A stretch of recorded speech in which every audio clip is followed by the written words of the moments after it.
Hello all, hope you all are doing great. ಇವತ್ತು ನಾನು ಸಬ್ಜಾ seeds ನೀರನ್ನ ನೆನೆಸಿಟ್ಟಿದ್ದೆ ರಾತ್ರಿ. ಅದನ್ನ ಕುಡಿದು ಡ್ರೈ ಫ್ರೂಟ್ಸ್ ಲಡ್ಡು ಮಾಡಿಟ್ಟಿದ್ದೆ. ಅದನ್ನು ತಿಂದುಬಿಟ್ಟು ಮನೆಯೆಲ್ಲ ಕ್ಲೀನ್ ಮಾಡಿ ಕಸ ಹೊಡೆದು ಒರೆಸ್ಬಿಟ್ಟು ರಂಗೋಲಿ ಎಲ್ಲ ಹಾಕಿ ಬಾಗಿಲಿಗೆ ತೋರಣ ಎಲ್ಲ ಹಾಕಿ ತುಳಸಿ ಕೂಡ ಅಲಂಕಾರ ಮಾಡಿ, ಅಮಾವಾಸ್ಯೆ ಅಲ್ವಾ, ಅದಕ್ಕೋಸ್ಕರ ಇವತ್ತು ತುಂಬ ಕೆಲಸ ಇರುತ್ತೆ ಅಂದ್ಬಿಟ್ಟು ಸ್ವಲ್ಪ ಬೇಗನೆ ಎಲ್ಲ ಎದ್ದು ಬೇಗನೆ ಮಾಡಿಕೊಂಡೆ ಎಲ್ಲ ಕೆಲಸ ಕೂಡ. ಹಾಗೆ ಎಲ್ರಿಗೂ ಹಾಗೆ ಅಲ್ವಾ, ಅಮಾವಾಸ್ಯೆ ಅಂದ ತಕ್ಷಣ ತುಂಬ ಕೆಲಸ ಇರುತ್ತೆ, ಟೈಮ್ ಸಾಕಾಗಲ್ಲ ಅಂತ ಕೂಡ ಅನಿಸುತ್ತೆ. ಅದರಲ್ಲಿ ವರ್ಕ್ ಬೇರೆ ಇದ್ದರೆ ಮುಗ್ದೇ ಹೋಯಿತು. ಯಾವಾಗ ಯಾವ್ದು ಮಾಡೋದು ಅನ್ನೋ ಕನ್ಫ್ಯೂಷನ್ ಕೂಡ ಅದ್ರ ಜೊತೆಗೆ ಜಾಸ್ತಿನೇ ಇರುತ್ತೆ. ಹಾಗೆ ನಮ್ಮ ಹಸ್ಬೆಂಡ್ ಹೋಗಿ ಮಾವಿನ ತೋರಣ ಎಲ್ಲ ತೊಗೊಂಬಂದು ಬಾಗಿಲಿಗೆ ಮತ್ತು ಮನೇಲಿ ಎಲ್ಲ ಹಾಕಿ ಅದೆಲ್ಲ ಅಲಂಕಾರ ಮಾಡಿದರು. ಮತ್ತು ನಾನು ಹಾಗೆ ಟಿಫನ್ ಕೂಡ ರೆಡಿ ಮಾಡ್ತಾ ಸೈಡಲ್ಲಿ ಒಂದಾದಮೇಲೆ ಒಂದು ಅಡುಗೆ ಕೂಡ ರೆಡಿ ಮಾಡ್ಕೊಳ್ತಾ ಇದ್ದೆ. ತುಂಬ ಹೊತ್ತೇನು ಆಗಲಿಲ್ಲ ನನಗೆ ಅಡುಗೆ ಮಾಡ್ಕೊಳ್ಳೋಕ್ಕೆ. ಹಾಗೆ ಪೂಜೆ ಮಾಡಿ ಮನೆಯಲ್ಲಿ ಮಂಗಳಾರತಿ ಮಾಡಿ ಒಂದು ಕಾಯಿ ಹೊಡಿತೀವಿ, ಅದೆಲ್ಲ ಮುಗಿಸಿ ಅಷ್ಟರಲ್ಲಿ ನಂದೆಲ್ಲ ಅಡುಗೆ ಆಗಿತ್ತು. ಎಡೆ ಕೂಡ ಹಿಡಿತಾ ಮಂಗಳಾರತಿ ಮಾಡಿದ್ವಿ. ಅಡುಗೆ ಕ್ಲಿಪ್ಸ್ನ ಇದೇ ವಿಡಿಯೋದಲ್ಲಿ ನೆಕ್ಸ್ಟಲ್ಲಿ ಹಾಕ್ತೀನಿ. ಹಾಗೆ ದೇವಸ್ಥಾನಕ್ಕೆ ಹೋಗಿ ದೇವ್ರ ದರ್ಶನ ಮಾಡಿಕೊಂಡು, ದೇವಿ ದರ್ಶನ ಮಾಡಿಕೊಂಡು ಅಲ್ಲಿ ಕೂಡ ಒಂದು ಕಾಯಿ ಹೊಡೆಸ್ಕೊಂಡು ಬಂದ್ವಿ. ಬಂದ ತಕ್ಷಣ ಟಿಫಿನ್ ರೆಡಿ ಮಾಡಿಟ್ಟು ಹೋಗಿದ್ವಿ. ಇಲ್ಲಿ ಚುರುಮುರೆ ಸೂಸ್ಲ ಥರ ಬೇಲ್ ಮಿಕ್ಸ್ ಥರ ಆ ಥರ ಮಾಡಿದ್ದೆ.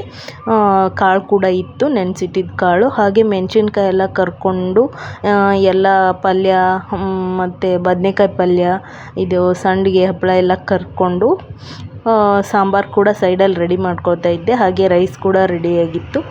ಹಾಗೆ ಹೋಳಿಗೆ ಮಾಡೋ ದಿನ ಕಟ್ಟಿನ ಸಾಂಬಾರು ಮಾಡೋದು ಕಾಮನ್ ಅಲ್ವಾ, ಹಾಗೆ ನಾನು ಕೂಡ ರೈಸ್ ಜೊತೆಗೆ ಕಟ್ಟಿನ ಸಾಂಬಾರು ಬರುತ್ತೆ ಅಂತ ಹೂರಣ ಹಾಕಿ ಕಟ್ಟಿನ ಸಾರು ಮಾಡಿದೆ. ಸ್ವಲ್ಪ ಕೊಬ್ಬರಿ ಎಲ್ಲ ಹುರ್ಕೊಂಡು ಮತ್ತು ಈರುಳ್ಳಿ ಎಲ್ಲ ಹುರ್ಕೊಂಡು, ಹೇಗೂ ನಾನು ಮಸಾಲೆ ಐಟಮ್ಸ್ ಎಲ್ಲ ಪುಡಿ ಮಾಡಿ ಇಟ್ಕೊಂಡಿದ್ದೆ, ಅದನ್ನೇ ಯೂಸ್ ಮಾಡ್ಕೊಂಡು ಹಾಕಿದೆ. ಅಷ್ಟರಲ್ಲಿ ಹೂರಣ ಕೂಡ ರೆಡಿ ಮಾಡಿ ಹೂರಣ ಯೂಸ್ ಮಾಡಿಕೊಂಡೆ ಸಾಂಬಾರು ಮಾಡಿದೆ. ಸಾಂಬಾರು ಚೆನ್ನಾಗಾಗಿತ್ತು, ಟೇಸ್ಟಿಯಾಗಿತ್ತು. ಅದ್ರ ಜೊತೆಗೆ ಹೋಳಿಗೆ ಕೂಡ ಬೇಗ ಒಂದು 8 ಹೋಳಿಗೆ ಆಯಿತು. ಹೋಳಿಗೆ ಕೂಡ ಮಾಡಿಕೊಂಡೆ. ಹೋಳಿಗೆ ಮಾಡಿಕೊಂಡು ಹೂರಣ ಸ್ವಲ್ಪ ಅಡ್ಡಿ ಇಲ್ಲ, ಚೆನ್ನಾಗಿ ಬಂದಿತ್ತು, ಟೇಸ್ಟ್ ಚೆನ್ನಾಗಾಗಿತ್ತು. ಸ್ವಲ್ಪ ಮೆತ್ತಗಾಗಿತ್ತಷ್ಟೇ, ಆದರೂ ಹೋಳಿಗೆ ಚೆನ್ನಾಗಿ ಬಂದು ತಿನ್ನೋಕ್ಕೆಲ್ಲ ಬಾಯಲ್ಲಿ ಟೇಸ್ಟಿಯಾಗಿತ್ತು, ಸಾಫ್ಟಾಗಿ ಚೆನ್ನಾಗಿ ಬಂತು. ನಾನು ಯೂಸ್ವಲಿ ಗೋಧಿ ಹಿಟ್ಟೆ ಯೂಸ್ ಮಾಡ್ತಿದ್ದೆ, ಇದೇ ಸಾರಿ ಮೈದಾ ಹಿಟ್ಟು ತರಿಸಿದ್ದು. ಹಾಗೆ ಹೋಳಿಗೆ ಕೂಡ ಮಾಡಿದ್ದಿದೆ ಫಸ್ಟ್ ಟೈಮ್. ಎವ್ರಿ ಟೈಮ್ ನಾನು ಕಡುಬು ಮಾಡಿ ಮುಗಿಸ್ಬಿಡ್ತಿದ್ದೆ, ಟೈಮ್ ಸಾಕಾಗಲ್ಲ ಅಂದ್ಕೊಂಡು. ಇವತ್ತು ಫ್ರೀ ಇದ್ದೆ ಅಂದ್ಕೊಂಡು ಹೋಳಿಗೆ ಮಾಡಿದೆ. ಚೆನ್ನಾಗಿ ಬಂತು ಫಸ್ಟ್ ಟೈಮ್ ಹೋಳಿಗೆ ಮಾಡಿದ್ರು, ಅಂದರೆ ಕವರ್ ಇಟ್ಬಿಟ್ಟು ತೀಡಿದೆ ಅಲ್ವಾ, ಸೊ ಹೋಳಿಗೆ ಚೆನ್ನಾಗೇ ಬಂತು, ದೊಡ್ಡದಾಗಿ ಕಟ್ಟಾಗಲಿಲ್ಲ ಎಲ್ಲಿ ಕೂಡ. ಎಲ್ಲ ಹೋಳಿಗೆ ಕೂಡ ಚೆನ್ನಾಗೇ ಬಂದವು. ಇದೆಲ್ಲ ಅಡುಗೆ ಕೆಲಸ ಆದಮೇಲೆ ಪೂಜೆ ಮಾಡಿದ್ದು. ಆ ಪೂಜೆ ಮಾಡೋಷ್ಟರಲ್ಲಿ ಇದೆಲ್ಲ ಮುಗ್ದಿತ್ತು, ಅದಕ್ಕೆ ಇದು ಲೇಟಾಗಿ ಕ್ಲಿಪ್ಸ್ ಹಾಕಿದೆ. ಇದಾದಮೇಲೆ ನಾವು ಊಟ ಮಾಡ್ತಾಯಿದ್ವಿ. 1:30 ಅಷ್ಟರಲ್ಲಿ ಊಟ ಆಯಿತು. ಅನ್ನ ಸಾಂಬಾರು ಎಲ್ಲನೂ ಅಂದರೆ ಸ್ವಲ್ಪ ಬಿಸಿ ಇತ್ತು.